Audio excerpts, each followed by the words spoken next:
예, 안녕하세요. 소비자가 만드는 신문의 박인철 기자입니다. 오늘 소개해드릴 차는 볼보에서 처음으로 선보이는 순수 전기차 C40 리차지인데요. 볼보에서 처음으로 선보이는 쿠페형 SUV이자 첫 번째 전기차 모델로 전용 전기차로 많은 관심을 받고 있는 모델입니다. 외관으로 봤을 때는 기존의 볼보 스타일하고 큰 차이는 없는데 전면은 역시 전기차답게 여기 그릴이 막혀있고 이게 로고도 약간 전기차 전용답게 조금 변화를 줬죠. 토르의 망치라고 불리는 이게 주간 주행등 LED 헤드라이트가 장착이 되어 있는데요. 양쪽에 픽셀이 84개, 그러니까 총 168개가 있어서 밝기는 더욱 밝되 앞에서 오는 다른 차량에는 피해를 주지 않는 방식으로 설계가 됐다고 합니다. 옆 라인을 보면 딱 쿠페형 스타일이라는 게 확 느껴지죠. 유려하게 이렇게 딱 루프 라인부터 이렇게 C필러까지 딱 이어지는 라인이 굉장히 인상적이고, 대신에 여기 밑에 사이드 하단 부분에 움푹 파인 부분을 줘서 좀 약간 포인트를 줬어요. 타이어 휠도 너무 이쁘잖아요. 약간 블랙과 실버 투톤 조화라고 볼 수 있는데, 이게 C40 리차지가 약간 소형 SUV라고 볼 수 있는데, 타이어 휠은 20인치로 상당히 큰 편으로 큰 걸로 장착을 했습니다. 뒷면을 보시면 약간 리어 램프도 살짝 변화가 생겼는데, 이쪽 위에서부터 점선 형식으로 이어지면서 이렇게 깔끔하게 한 손으로 이어집니다. 이거 약간 기아에서도 본 적 있는 형식이죠. 깜빡이를 켜면 이런 식으로 점등이 되고, 방향 지시등은 아우디처럼 점등 방식이라고 합니다. 뒷면에는 이렇게 스포일러도 장착이 되어 있네요. 약간 좀 스포티한 매력까지 함께 담으려고 탑재를 한 것 같습니다. 비가 와도 빗물 건져내는데도 스포일러가 있어서 편할 것 같아요. 이제 트렁크를 한번 봐보면 트렁크 전동식이고요. 확실히 쿠페형이다 보니까 그렇게 넓은 느낌은 아닌데, 뭐 적당한 공간? 아주 좁다고도 할 수도 없고, 대신에 이렇게 또 공간 활용이 됩니다. 그러니까 히든 플레이스가 있고, 이렇게 깊숙이 안에 넣을 수 있는 공간이 있고요. 볼보가 정말 안전하면 떠오르는 거의 첫 번째 브랜드라고 해도 과언이 아닐 텐데, C40 리차지에서도 특별히 느껴지는 게, 닫힌 버튼을 누르면 딱 뭐가 닿기만 하면 이렇게 바로 알아서 올라가는 그런 세세한 부분까지도 신경을 썼습니다. 요즘 나온 전기차랑은 또 다르게 핸들은 클래식, 또 사이드미러도 클래식한 버전입니다. 히든 이렇게 숨겨진 도어로 이렇게 터치해서 나오는 건 아니고 클래식 정통을 추구해서 변화를 주진 않았습니다. C40 리차지는 시동 거는 게 달라요. 이 차는 시동 버튼이 없습니다. 이게 앉게 되면 시트에서 무게를 감지해서 차를 탔다는 걸 인식을 하고요. 이렇게 브레이크를 밟고 기어만 주행으로 바꾸면 이렇게 알아서 시동이 걸립니다. 반대로 나갈 때는 이렇게 P 버튼 누르시고 나가면 알아서 자동으로 시동이 꺼집니다. 혹은 이렇게 볼륨 버튼을 누르시면 차량 전원이 꺼진다고 메시지가 뜨는데, 한 2초 정도 시간이 걸리기 때문에 그냥 P자로 해놓고 나가시는 게 더 빠를 것 같아요. 계기판은 12.3인치고요 이게 특별한 모드가 담겨 있는 건 아니고, 이게 T맵에 깔린 내비게이션이나 주행 현재 모드 ADAS 어떤 게 걸려 있는지 이런 것들만 볼 수 있게 간단하게 해놨고요. 지난해 출시한 XC60에서부터 탑재된 T맵 내비게이션이 있어서 내비게이션 보는 거 정말 너무 편합니다. 스위치인데도 이제 더 이상 내비게이션이 약점이라고 하지 않아도 되고, 여기서 이제 음성 인식 프로그램 아리아라는 게 있어요. 그래서 웬만한 인포테인먼트 설정은 아리아를 부르면서 해결하면 됩니다. 이렇게 응답하죠. 아리아, 오늘 날씨 어때? 오늘 탄현면 하늘에는 구름이 많겠습니다. 이런 식으로 하면 되고요. 차가 큰 날이니 버튼은 비상등, 송풍, 볼륨 이 정도 아주 간단하게만 설정이 되어 있어요. 왜냐면 이렇게 여기 터치 스크린 내에서 다 조절을 할 수 있기 때문에 물리적 버튼은 거의 많이 줄였다고 보시면 될 것 같아요. 이렇게 안에 내부를 보시면 시트는 알칸트라 소재로 되어 있고 가죽 소재는 하나도 넣지 않았다고 해요. 대신에 뭐 재활용 플라스틱 소재 등을 이용해서 내부를 구성했는데 착자감은 굉장히 좋습니다.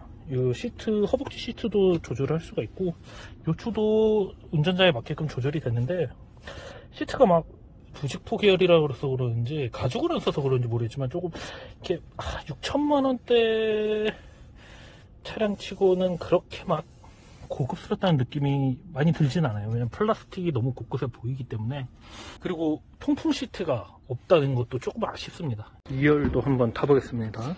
2열은 일단 타자마자 약간 좀 승객을 좀 고려했다는 게 느껴지는 게 바로 이렇게 발이 이렇게 밑으로 시트 밑으로 들어갈 수 있게 좀 편하게 탈 수 있게끔 조절을 좀 세팅을 해놨더라고요. 이 부분은 굉장히 잘 만든 것 같고 발을 좁고 이게 좀 시트가 1열 시트가 좀 뒤로 와 있는 편인데도 뭐 이 정도 주먹 1개 반 평소대로는 뭐 2개도 넉넉히 들어갈 것 같고요.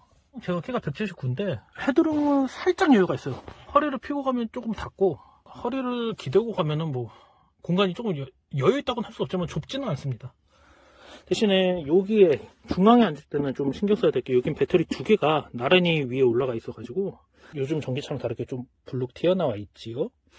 튀어나와 있어서 오래 앉아 가기에는 가운데 아니면 좀 불편하겠지만 대신 그만큼 좌우 롤링 현상, 이렇게 코너링 할 때 좌우로 흔들리는 현상은 이렇게 2개가 중심을 좀 잡아주고 있어서 좀 덜하다고 합니다.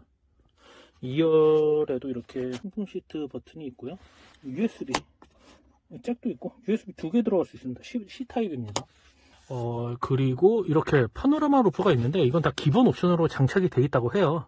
뭐 개방감을 충분히 신경 썼다는 흔적이 보이고 대신에 뭐 열거나 닫거나 이런 건 불가능하고 이 상태로 무조건 가야 합니다. 대신에 뭐 햇빛 비치고 이런 거는 썬팅이 다 되기 때문에 걱정을 안 하셔도 될 것 같아요. 자, 이제 다시 출발을 해볼 건데요. 현재 예상 주행거리 270km 남았는데 이제 다시 돌아가는 목적지까지가 한 46km 남았거든요. 그러면 도착하면은 한 224km가 남아야 정상인데 배터리 회생 제동 능력은 또 어느 정도나 되는지도 좀 한번 살펴보면서 한번 가보겠습니다. 자, 아리야, 집으로 가자. 페어몬트 엠베서더 서울 주차장까지 티맵 추천 경로로 안내를 시작합니다. 이렇게 이름을 불러서 목적지까지 간단하게 설정을 할 수 있고요. 아까 말씀드렸다시피 시동은 그냥 바로 기어의 D를 대면은 자동으로 신호가 걸립니다. 네, 일단 출발해 보겠습니다. 이 차는 6,391만원짜리 단일 트림 하나입니다. 뭐 추가로 옵션 지불할 필요도 없고요. 볼보답게 안전에 관련된 옵션은 다 그냥 기본 트림에 넣어줬어요. 충돌 회피 지원, 뭐 시티 세이프티, 뭐 파일럿 어시스트 이런 거는 다 기본으로 넣어서 추가로 돈을 지불할 필요는 없습니다. 이런 점은 다른 브랜드 대비해서 가격 경쟁력은 굉장히 좋다고 생각해요. 그리고 무엇보다 이게 이 차가 퍼포먼스도 굉장히 신경을 썼다고 느껴지는 게 2개의 전기 모터랑 이게 또 4륜 구동 시스템이 이게 조합이 됐잖아요. 근데 408마력까지 나오고 내연기관으로 치면 그리고 제로백도 4.7초밖에 안 돼요. 이 차 이게 웬만한 고성능 퍼포먼스 카에도 뒤지지 않을 만큼 달리는 맛도 놓치지 않았다는 얘기가 됩니다. 어댑티브 크루즈 컨트롤도 뭐 차량 간 거리 유지, 속도 유지, 차선 조절 뭐 이런 거 다 됩니다. 핸들 저항이 심하지 않아서 간섭이 그렇게 심하진 않다고 봐도 될 것 같아요.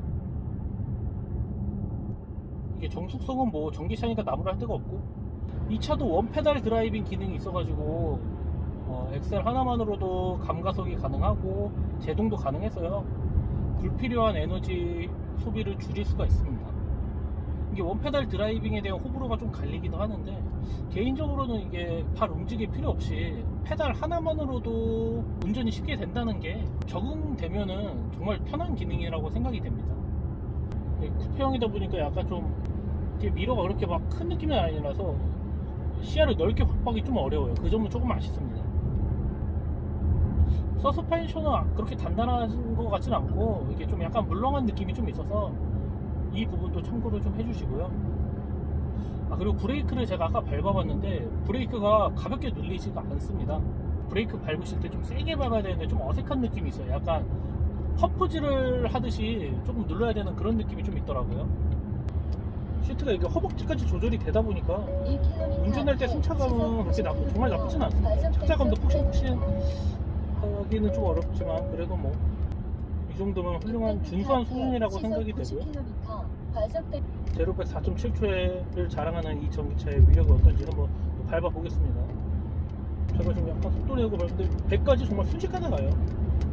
차량을 이게 역선이 할 때도 부드럽게 들어가고, 전기차라고 말 안 하면은 사실 내연기관 웬만한 퍼포먼스 차보다도 성능이 뛰어난 것 같아요. 이게 속도를 올리고 달려도 풍절음이나 이런 게 시끄럽지가 않습니다.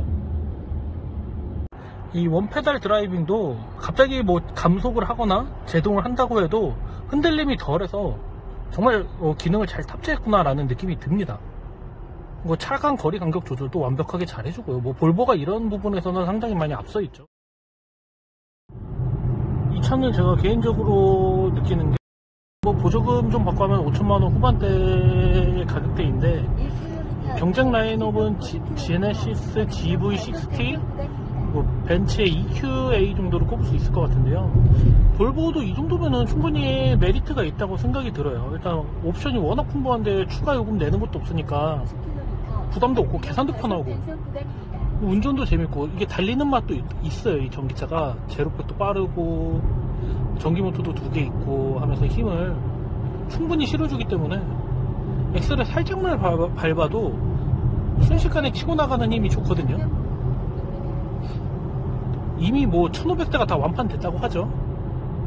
추가 물량을 지금 도입을 또 준비하고 있다고 하는데, 전 이 차는 기다려서라도 살만한 가치는 충분히 있다고 보고요. 물론 통풍 시트가 없고 헤드업 디스플레이도 없어요. 근데 헤드업 디스플레이는 있으면 편하긴 한데, 이 계기판에 12.3인치의 내비게이션이 다 표시가 되기 때문에 이 부분이 좀 충분히 커버가 되긴 하더라고요. 저도 헤드업 디스플레이에 많이 의존을 하는 편이긴 했는데, 없어도 계기판이 큼지막하게 표기를 해주고 내비게이션도 바로 이렇게 옆에 있으니까 이 부분은 그렇게 불편하지는 않더라고요. 지금 느낌이 운전을 하면서 보니까. 사이드미러가 만약에 아우디나 현대차처럼 이게 디지털 형식으로 되어 있으면 또 고르는 맛도 있겠지만, 사실 아직까지는 시기상조라는 느낌도 들고요. 있으면 재밌긴 한데 없어도 특별히 아쉬운 기능은 아니라서 기본에 상당히 충실하고 운전하는 재미는 충분히 살린 전기차라고 생각이 듭니다.